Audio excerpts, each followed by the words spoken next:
Welcome to big news. నేను మీ గౌసుద్దీన్ షేక్. ఉన్నదే రాస్తా, చూసిందే చెప్తా. వేదనలు, రోదనలు, శాపనార్థాలు, ఎటు చూసినా మెన్నంటిన విషాదం. ఇది కూకట్పల్లిలోని నల్ల చెరువులో దయనీయ పరిస్థితి.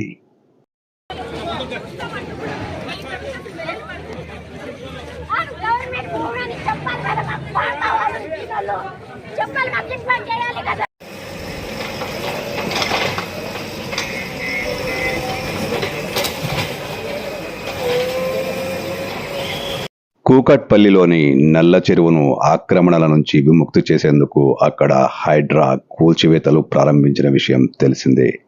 ఉదయం 6 గంటలకే అక్కడికి భారీ పోలీసు బలగాలతో చేరుకున్న హైడ్రా అక్రమ కట్టడాలపై విరుచుకుపడింది.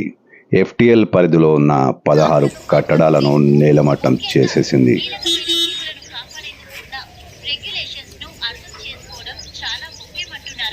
అయితే అక్కడ నివాసం ఉంటున్న వారు, వ్యాపారులు పెద్ద ఎత్తున నిరసనకు దిగారు. దీంతో స్థానికంగా ఉద్రిక్త పరిస్థితులు ఏర్పడ్డాయి.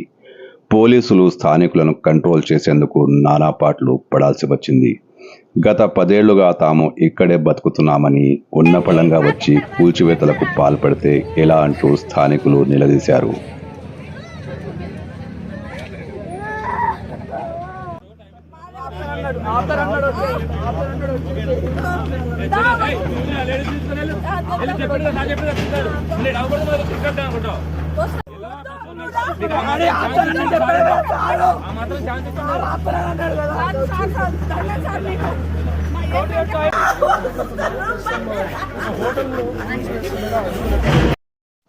అయితే తాము చట్టపరంగానే నడుచుకుంటున్నామని, నోటీసులు ఇచ్చిన తర్వాతే కూల్చివేతలకు దిగామని హైడ్రా స్పష్టం చేసింది.